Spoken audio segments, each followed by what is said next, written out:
Hi there, glad you could make it along. The Claymores have traveled to London for their last game of World League 95, and we're here too. Now, once upon a time, soccer was called upon to single-handedly shoulder all the sporting enmity between nations. The Tartan army would invade London, and, well, sometimes they'd take a little bit of the stadium back home with them as a souvenir.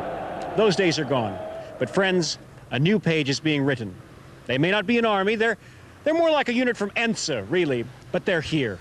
A dedicated band of gridiron guerrillas, the Scottish Claymore Commandos. Claymores fans Ian Sutherland, Mark Baker, David Miller, and non-playing reserve Paul Aiken gave the people of Trafalgar Square a taste of tartan gridiron cheer.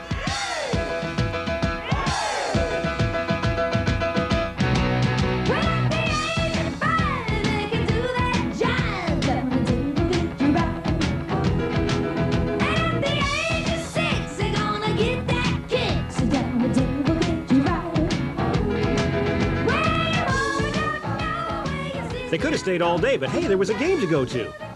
Well, here we are, White Hart Lane in London, the heart of the Lion's Den. A little later on in the show, we're going to have highlights of Ryan Fire versus the Amsterdam Admirals and the crucial contest between Frankfurt Galaxy and the Barcelona Dragons to see who makes it to the Admirals contest next week at the World Bowl. But right now, the teams are taking the field. Let's hit it. Not hitting it all season long was the Monarchs' defense, the worst in the World League. The Claymores have the best World League rusher, Saran Stacey, and the rivalry between the Scots and the English was friendly but tangible.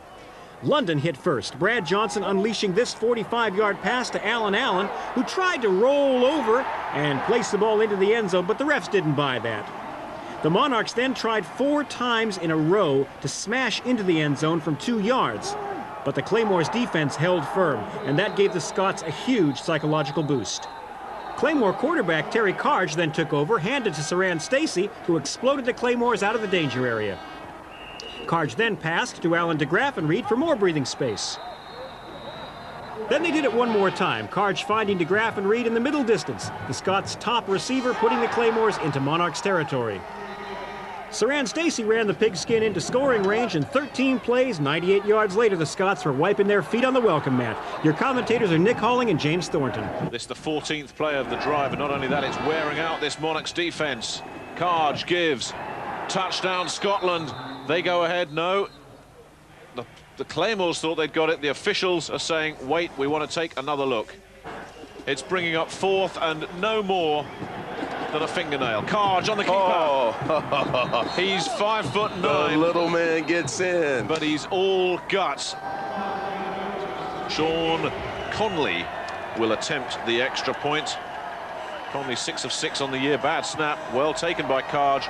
And Conley swirls it through. First blood to the Claymores then. Conley's kick making it 7-0. London got the ball back, and with just 5 seconds left in the half, Don Silvestri put the Monarchs on the scoreboard with a 39-yard field goal. The score at halftime, Claymores 7, Monarchs 3. But Don Silvestri put London within a point of the Claymores at the start of the third quarter. Perfect from 32 yards. It was just the sort of situation in which the Claymores have lost concentration and committed errors all season long. Would they lose it again? We pick up the commentary with the Claymores on the Monarchs 48 after a scorching Scottish punt return by Marcus Thomas. Terry Carge takes over in great field position there at London's 48-yard line. Stacey gets the carry, gets a hole, and gets a first down.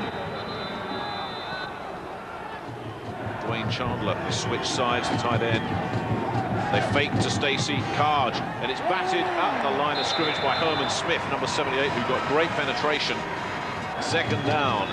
Carge goes on the ground. Stacey is met, but a good second effort, and still on his feet, and the ball comes loose. Now, are they going to say that the play was ruled dead? They are, but Stacey didn't get a lot there.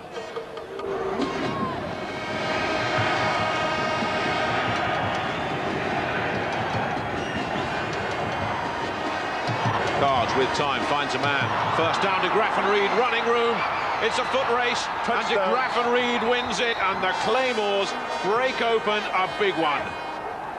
36 yards. And we can't see it here, but Saran Stacey makes a great block on Nick Smith. And again, Kenny McIntyre tried to make the interception, and it's a foot race. And as you said, Nick, not many people are going to beat him. Sean Conley will attempt the extra point. This to make it 14-7. Bad snap, good hold, and it is indeed 14-6 in favor of the Claymores. They're looking for revenge. 9:15 to go, third quarter. They lead it 14-6. Sean Connolly added another field goal from 38 yards on the Claymores' next possession to distance Scotland further, 17-6. But Don Silvestri matched that for London at the end of the third, this time from 33 yards, 17-9. Monarchs still only a touchdown away from the Claymores. Then Saran Stacey topped off a tremendous season by breaking the World League record for a single season's yardage gained in running and catching on this 5-yard carry at the start of the fourth quarter. Way to go, Stace. Then Don Silvestri missed a crucial field goal that would have brought London within 5 points of the Claymores. Disappointment for the Monarchs, joyful exultation for the Claymore Commandos. Scott Cooper came off the Claymores bench to warm Scottish hearts with a safe hands 11-yard clutch catch, and that brought the Claymores back within sight of London's end zone. And Sean Connolly got the job of turning Cooper's catch into points on the scoreboard. Connolly's field goal covered 32 yards and made it 20-9, Scotland. The Claymores' hard-hitting defense then turned up the heat on the Monarchs. First Alan Young, and then Mike Brandon dishing out sack after sack to leave London backup quarterback Kevin McDougall seeing stars. But the Claymores couldn't add to their tally on the offense, and another homegrown talent, Edinburgh's brave Ben Torriero, stepped up to punt the ball from midfield. Torriero tries to angle it. Fair catch called for by McIntyre. It takes a hop and is downed. You can't do much better than that. Great kick, great coverage. That's a quality kick. A terrific Torriero punt forced the Monarchs to mount their drive from out of their own end zone. A loss of a couple of yards and disaster for Kevin That's McDougall. gotta be a safety. That's a safety. That's gotta be a safety. And a miserable night for the London Monarchs is just about complete. McDougall's slip in the sloping end zone did indeed give a safety to the Claymores. That's 2 points, and it underlined White Hart Lane's shortcomings as a gridiron field. Saran Stacey treated Coach Kreiner to the friendly ritual soaking, but even ice water couldn't dampen the joy of victory over the old enemy. The Scottish fans were ecstatic with the final score, Claymores 22, Monarchs 9. Coach Jim Kreiner. Any win you get, especially as hungry as we are for one, and this is a big game for us. We finally got one for our fans. It wasn't at home, but this game was dedicated to them, and we appreciate them very much. When did the momentum start to go the Claymores' way? I thought we had it the whole ball game. We knew we could move the ball on them in the beginning, and we continued to do that. I think our players gained confidence as we went. Plus, we knew we were in better shape and we could wear them down. What about the players that were injured today? They gave their all. They did. They played hard. Fortunately, none of them are going to be, it's not going to keep any of them from having an opportunity to compete in the NFL for this coming year. So we were thankful for their effort and also the fact that we got through the game without any serious injury. A great way to end the season, Coach. You better go and get a shower. Well, I just had one. The team did so well. Our fans have traveled this far to come down and see us. It's really, really nice. And to have a win the last game of the season against the old enemy just makes it for everybody back home, for all you. And thank you very much for the whole season. I just want to tell the fans from Scotland, we did this, we dedicated this game for you. You know, we were disappointed all year long that we couldn't get a win. But tonight we went out and laid our hearts out of line for the Scottish. We kicked that English butt. You know, Paul, I mean, when we look back, you know, so many years so far, the difference between being 1-4 and 4-1 was only 8 points. We knew coming into this game, we had done our homework on the Monarchs. We knew that, you know, the guys hadn't gone in the tank. Spirits were still high. They were still disappointed that they couldn't deliver, you know, the national championship or the World Bowl for the whole of Scotland. But to come here, do this to the Monarchs in their own backyard, we look back now and say, if only. But, you know what I mean, we'll come back next year again and new faces, new coaching staff maybe, and who knows, the world's our oyster. Congratulations. Thank you. Mike Kenny is one man who has really benefited from pro football coming to Scotland. Until this time last year, his love of gridiron had to take second place to his 9-to-5 job at Rosyth Naval Dockyard. He coached the Fife 49ers of the Scottish Gridiron League in his spare time. Then, selected by the Claymores, he was whisked off to Atlanta to learn how the pros do it. We caught up with Mike and his direct boss, offensive coordinator and football legend Doug Williams, at the Claymores Hotel and asked him to sum up his year with the Scottish team. Number one, I feel privileged and honoured to have been selected as the Claymores national coach. I've given it my best shot. You know, I think it's been a very, very worthwhile venture. You know, I know that, you know, I mean, I had to resign my post at the Rosyth Naval Base to take up this post, but I still feel privileged that when the country gave me the call, I was the chosen one. But it's not just fun being a coach, it's hard work. But what's been the biggest drawback for Mike? 15 to 18 hours a day. They told me it was going to be hard work, but 15 to 18 hours a day. They've been very, very long. I mean, but the good thing is that if it wasn't for Coach Kreiner and if it wasn't for Doug himself, then I probably would have sank a long, long time ago. But they've been either side of me. They've not allowed me to sink in any way, and they've always been there for me. So hard work for Mike, but how does boss Doug Williams rate the Scots' contribution? When Mike and I met back in March, you know, being the national coach, quite naturally have an opinion as to how much football that he's been around. And that's a valid opinion when you think about coming to Scotland, and the most famous sports is, you know, soccer and rugby. So you don't know how much American football that Mike has been around. But I could say one thing: Mike has done everything that he possibly can to learn everything about the game of football. And I can honestly say this, from the time that Coach Kreiner has taken over the Claymores, Mike's responsibility has went up 120%. And I think it was like a shock to him, because all of a sudden he was thrust into this role of being the man in certain areas of the game that's important to the game. Mike certainly has the attributes to coach on the college level, because like he said, you know, he works hard, number one. He do anything that you ask him relating to the football, and even off the field, you know, if you got something, if he got time and the other person got time. But I think if Mike said, I want to be a college coach in America, or even if they play football over here, you know, if they started football over here tomorrow, one of the #1 candidate for a job would be Mike, without a doubt. But do Mike's ambitions match up with Doug's appraisal? I really thank him for his kind words, but for me personally, I think for the Claymores to succeed, and I think for football in general to succeed in Scotland, then I have to use, you know, what I've learned this year as regards experience and take it to the youth level. I must, you know, I do have to get involved with the youth programs and try to get the message across to the youth. And I think if I can do that successfully, then, you know, it's obviously been a much more successful venture than anybody would have hoped. Join us after the break for Barcelona Dragons versus Frankfurt Galaxy to decide who's World Bowl bound.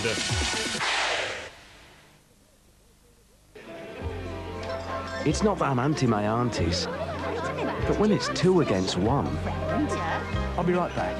It's time for a Twix. Since Twix gives you smooth caramel twice, milk chocolate twice, and that biscuit crunch twice, Twix is twice the snack. Twix, twice the snack.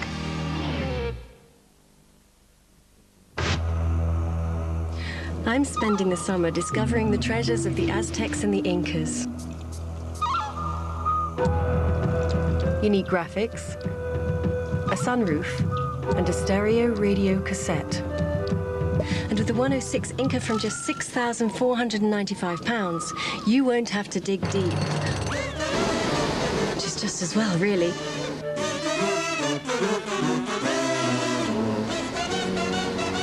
Check out the Peugeot 106 Aztec and Inca, including 1 year's free insurance, should you have any little accidents. Dad always said, think big, son. Make a bigger splash. So I rang him up. Dad, I said, I've made me first big decision. No more small hamburgers for me. Not now the double cheeseburger has gone mega at Burger King. You see, Dad, that flame-grilled pure beef and a double cheeseburger is now 50% bigger than before. Not a tad bigger. Not a smidgen bigger. But 50 mega% bigger! I knew if I took me Dad's advice, I'd go up in the world.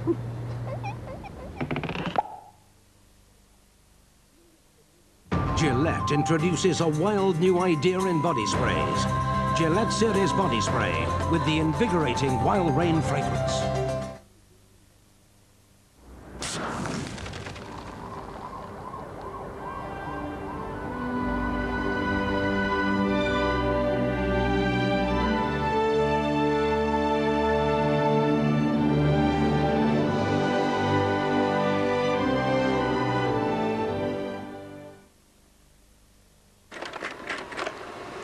I bet there's about 5 numbers in your address book that you never even look at. Not because you don't phone them, you phone them all the time. Be your friends and your family. The people you really care about.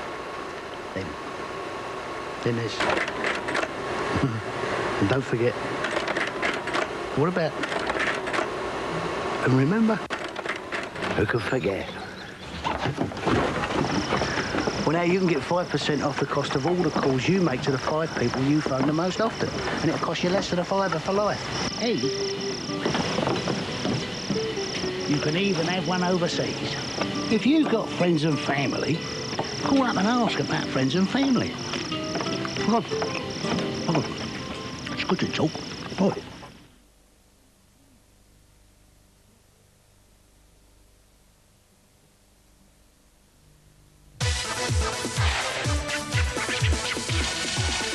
Welcome back. A crowd of 21,000 eager fans turned out at Barcelona's Montjuic Olympic Stadium, all charged up to see the winner-take-all showdown between the Dragons and Frankfurt Galaxy. But Frankfurt got going first, Darren Alcorn kicking from 40 yards to put Galaxy on top, 3-0. Then the Frankfurt defense applied some pressure, dumping quarterback Jay Walker for his first quarterback sack in 3 games. Then Galaxy passer Paul Justin rolled up his sleeves. Over the middle, Nate Bolton's open. Give Nate Bolton running room, you can see what happens.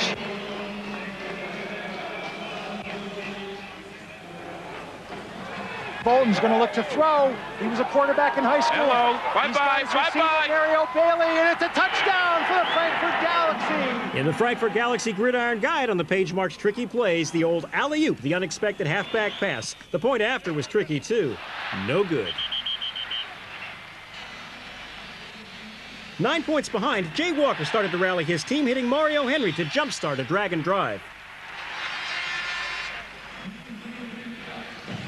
Walker again back to throw. He's got a little time.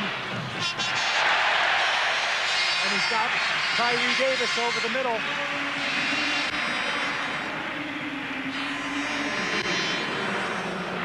Walker goes back to throw.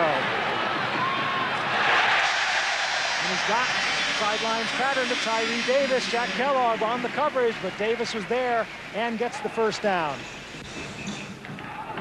Walker throwing again. And again, it's Tyree Davis outside.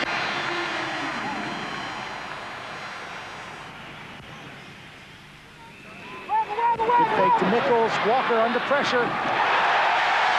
And he's got Demetrius Davis. Another first down.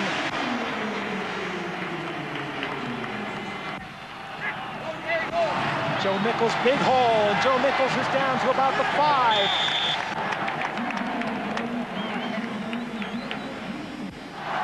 Mickles, the lone setback.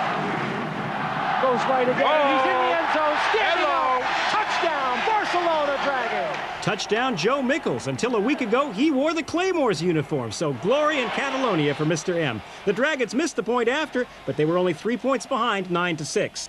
Cowboy Jack concentrated as Paul Justin took the helm of Starship Galaxy and set his phasers to stun. Ball's loose, and Keith Traylor's got it. It's a race for the end zone. Keith Traylor, he's going to win it. Keith Traylor heading for the corner. Keith Traylor puts the Dragons in the lead. Barcelona's defense dealing a crushing blow to Paul Justin. The Dragons leading 13-9. The fans in Catalonia ecstatic. Frankfurt took over possession again. Paul Justin shifting into gear to hit Bobby Olive for 11 yards. And then the World League's top-rated quarterback wound up his magic arm again and found Bobby Olive at the Dragons' 3-yard line. Delight for the Frankfurt fans. It's first and goal for the Galaxy. 26 seconds to play. Justin rolls left. Oh! And it's through the hands of Werner Hippler, the tight end. Justin again, naked bootleg, looks in the middle, and it bounces off Hippler, but he catches it this time, and the Galaxy have a touchdown. Galaxy ahead at halftime, 16-13. Dragons kicker Scott Schrade's three-point bid to level the scores missed from 48 yards, so Frankfurt got the ball again in great field position. 2nd and 7 for the Galaxy, and Justin fakes to Bolton, drills the ball down the middle. Hello. Mike Bellamy, lots of time, lots of running room. And he's thrown out of bounds by Sean Thomas, the safety. Paul Justin kept the Galaxy in orbit by hitting Nate Bolton for a 14-yard gain, putting the end zone smack dab in the middle of Frankfurt's sights. Frankfurt put Bellamy in motion left. Justin goes back to throw on first down. Bolton's out there again, but he fires into the end zone, and Bellamy's there for a touchdown from Frankfurt. Bellamy, who came in motion, scores for Frankfurt. It's absolutely quiet here in Barcelona. With Barcelona 10 points down and 6.5 minutes left in the quarter, the Dragons resolved to stage a comeback. 1st and 10 for the Dragons. Walker takes a deep drop.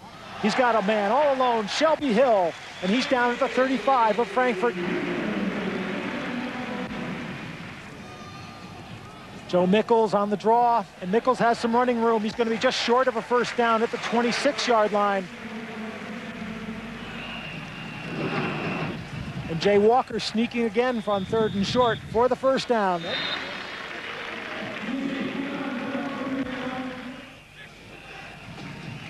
Naked bootleg, Jay Walker, he's going to run it. Tucks it under his shoulder, goes high, comes down. They're going to mark it just short of the goal line.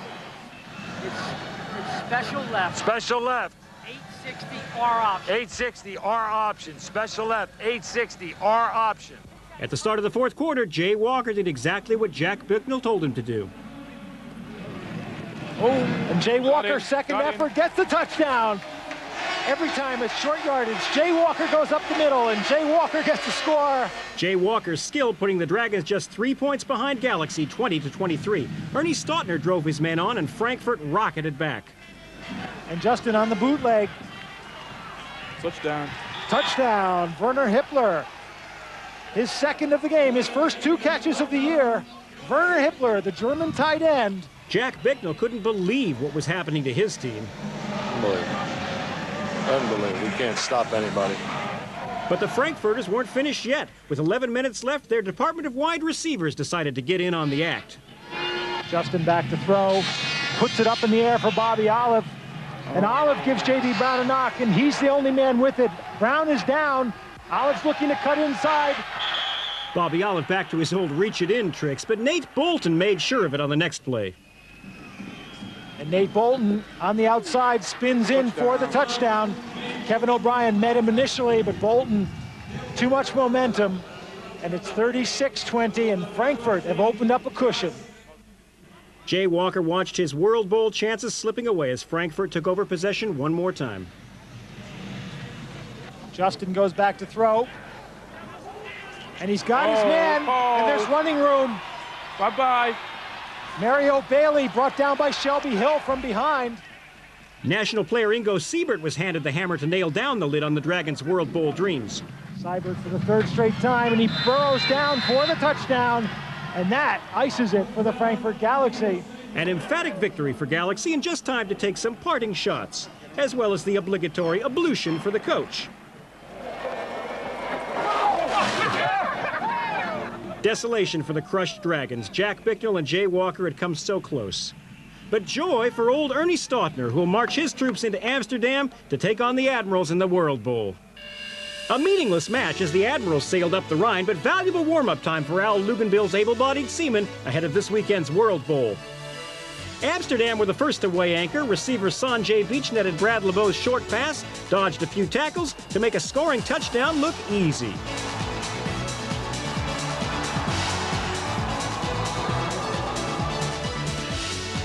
Then, another one of those controversial calls by the refs at the start of the 2nd quarter. Andy Kelly's pass is tipped by a tumbling Ron Carpenter into Tyrone Johnson's hands. But the official blew the play dead at the 3-yard line, and Galen Hall was ballistic. The play should have been a touchdown because the ball didn't hit the ground, as the replay clearly shows. But Ryan's Andy Kelly hit back, finding Chambé Wright Fair, who went full steam ahead for an 18-yard gain. Then Kelly handed to Jay Hillman for the score. The point after was missed, and Amsterdam led at the half, but only by 1 point, 7-6. The wind stayed right behind the Admirals, filling their sails into the second half, TC Wright wriggling in from 9 yards to make it 14-6 Amsterdam. But TC became a bad kitty when he fumbled at the start of the 4th quarter. Mike Salmon recovered it, then pitched it to Don Reynolds, who rumbled in from 25 yards for the touchdown. Fire went for a 2-point conversion, but failed, bringing the scores back to 14-12. Then Terry Belden fired his cannon in reply, shooting a 38-yard field goal for the Admirals. But Ryan's fire wasn't out. Andy Kelly throwing deep to Johnson for a 42-yard gain. And then Jay Hillman did the rest. Fire went for a 2-point conversion, but they failed one more time, and that gave them a narrow lead of 18-17. An upset was brewing with 8 minutes left in the game. Vaughn Bryant intercepted Brad LeBeau's pass and took it into the end zone to put Ryan back on top. Vaughn Bryant finally bringing a grin to Galen Hall's glacial countenance. Ryan Fire ahead, 25-17. But Fire blew it. Backup quarterback Doug Peterson coming off the bench to throw a horrible pass, picked off by Cedric Figaro, who could hear the fat lady singing all the way down to the end zone to make it 25-23. Al Luganville wanted more, and he got it when bad cat T.C. Wright made amends, diving in for the go-ahead score. Admirals 30, Ryan Fire 25. Kelly made a desperate attempt to get Ryan firing again, but his pass was picked off by Ron Carpenter, who sealed a Dutch victory, striding confidently into the end zone and slam dunking the ball over the crossbar for good measure. The Admirals won their World Bowl warm-up game 37-25. At the end of World League 95, it's Admirals versus Frankfurt Galaxy in the World Bowl. The Dragons can still hold their heads high, and the Claymores know the delight of steamrolling the English. The end-of-season stats, glory to Scotland. Claymore Saran Stacey is the World League's leading rusher, setting a World League record at the same time. That record is 1,109 yards gained over the last 10 games. Frankfurt's Bobby Olive is 200 yards behind our man Saran. In the quarterback passing stakes, Paul Justin has an incredible 61% completion rate, edging out Jamie Martin and Brad Johnson. Paul Justin's record is so good because Bobby Olive of Frankfurt catches almost everything he passes. Claymore Allen DeGraff and Reed also edges confidently into the picture. Frankfurt's Chris Hall is the top man in the World League for picking off passes, and Mike Scholl beats Horrible Horace for the sack attack crown. This Saturday night, the showdown, Amsterdam Admirals versus Frankfurt Galaxy in the World Bowl. The site, Amsterdam's Olympic Stadium. The two top squads battle it out for the World Bowl crown. What a way to end the World League season. The Claymores beating the old enemy here in London. The fans came out for them, and it's been a gas here. Thanks for joining us all season long. We'll be here next week for the World Bowl. Take it easy. World League American Football next Thursday night on Scottish. I want it all. I want it all. I want it all. And I want it now. Listen, all you people, come gather round. I gotta give me a game plan. Gotta say it to the ground. I want it all. I want it all. I want it all. And I want it now. American football. 987. Sponsored by Budweiser.